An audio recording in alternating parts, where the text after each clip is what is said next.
Tumsifu Yesu Kristo. Uhuru wa Yesu, mola yaseba, tuitikie wote myesu.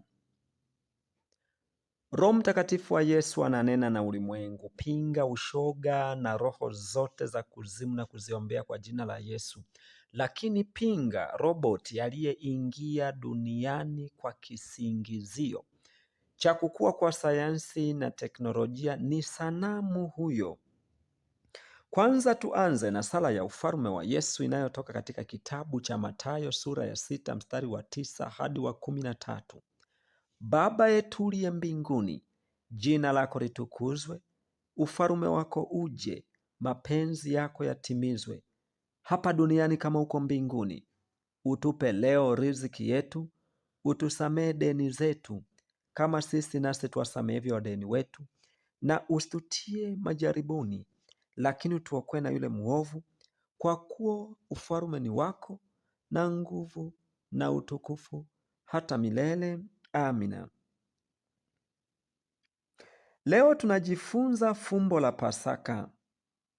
Pasaka maana yake ni nini katika ufalme wa Yesu?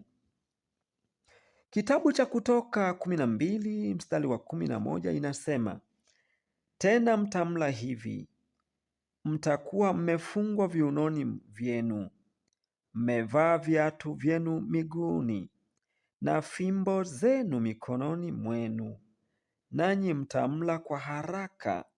Ni Pasaka ya Bwana. Pasaka maana yake ni nini katika ufalme wa Yesu? Pasaka ni kitendo cha kuvunja nila ya mitego ya Shetani na kuwa huru katika Kristo Yesu. Kwa Kiingereza Pasaka inaitwa Passover, yaani pita juu kwa Kiswahili. Swali, Pasaka Agano Jipya ikoje? Kabla ya yote, Pasaka ni muunganiko wa silaha zote za Mungu za kumshinda Shetani. Kumbuka jambo hili, usisahau hata siku moja.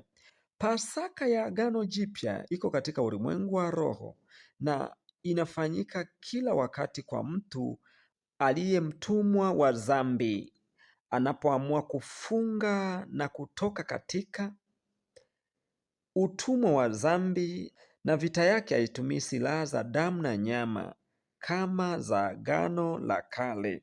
Silaha zinazotumika katika Pasaka ya Agano Jipya ni zipo katika kitabu cha Waefeso sura ya 6 mstari wa 11 hadi 18, inasema, vaeni silaha zote za Mungu mpate kuweza kuzipinga hila za Shetani, kwa maana kushindana kwetu sisi si juu ya damu na nyama, bali ni juu ya falme na mamlaka, juu ya wakuu wa giza hili, juu ya majeshi ya pepo wabaya katika ulimwengu wa roho. Kwa sababu hiyo, twaeni silaha zote za Mungu mpate kuweza kushindana siku ya uovu, na mkiisha kuyatimiza yote kusimama. Basi simameni hali mmejifunga kweli viunoni, na kuvaa dili ya haki kifuani, na kufungiwa miguu utayari tupatao kwa injili ya amani. Zaidi ya yote mkiitwaa ngao ya imani, ambayo kwa hiyo mtaweza kuzima mishale yote yenye moto ya yule mwovu. Tena ipokeeni chepeo ya wokovu na upanga wa Roho, ambao ni neno la Mungu, kwa sala zote na maombi mkisali kila wakati katika Roho, mkikesha kwa jambo hilo na kudumu katika kuwaombea watakatifu wote. Tuchambue mstari huu wa kitabu cha Kutoka sura ya 12 mstari wa 11, tuone kama unaendana na kitabu cha Waefeso. Maana yake ni nini? Katika Agano Jipya, tunaposoma kitabu cha Kutoka, kipengele cha kwanza kinaposema tena mtamla hivi, maana yake anayeliwa ni Yesu. Tunamla katika neno lake kwa kuisoma injili yake ya ushindi na uzima na kuitafakari. Na tunaposoma kipengele katika kitabu cha Kutoka Agano la Kale, mtakuwa mmefungwa viunoni vyenu. Maana yake kuwa na utayari wa kusoma injili ya Yesu kama jinsi ilivyotajwa katika kitabu cha Agano Jipya wa Efeso. Na tunaposoma kipengele mmevaa viatu vyenu miguuni, vinaashiria safari. Tunaposema viatu mmevaa miguuni ni safari. Hapa safari hii inamaanisha imani. Ina maana mnapoomba muwe na imani katika neno la Yesu kuwa imekuwa na fimbo zenu mikononi mwenu. Katika kitabu cha Kutoka katika Agano la Kale, fimbo ilimaanisha, maana yake fimbo ni utawala wa kifalme katika Kristo. Tuwe nao mikononi mwetu, kwa maana sisi tunatawala pamoja na Yesu Kristo. Na kipengele cha 5 kinasema, nanyi mtamla kwa haraka. Kumla kwa haraka maana yake ni kuisoma injili ya Yesu na kuitafakari.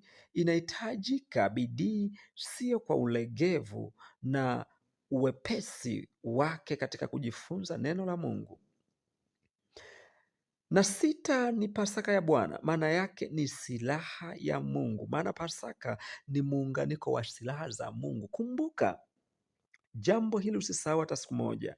Ishara ya ukombozi kwa watu wote watakaookoka siku ya Kiyama, katika mbingu mpya na nchi mpya ijayo yenye amani na uzima wa milele. Usisahau Pasaka imetanguliwa na mateso ya Waisraeli, yakijumuisha na mapigo 10 ya miungu ya Misri.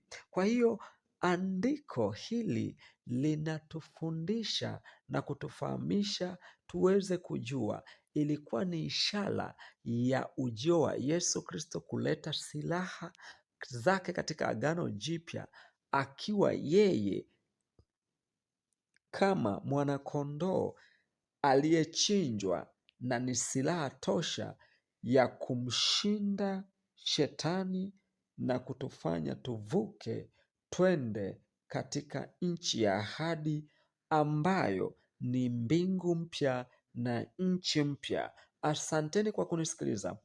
Mungu ibariki Tanzania. Mungu ibariki Afrika. Mungu ibariki dunia yote na mataifa yote duniani. Amina. Ombi: Ee Yesu Kristo, msaada wa wanyonge, tusaidie tuwe na maono na nguvu na uweza na mamlaka ya kuzitumia silaha zako za ufalme ambazo walizianzisha Waisraeli na sasa ulizifunua katika watumishi wako.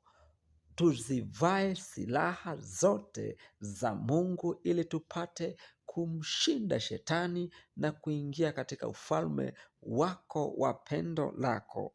Amina.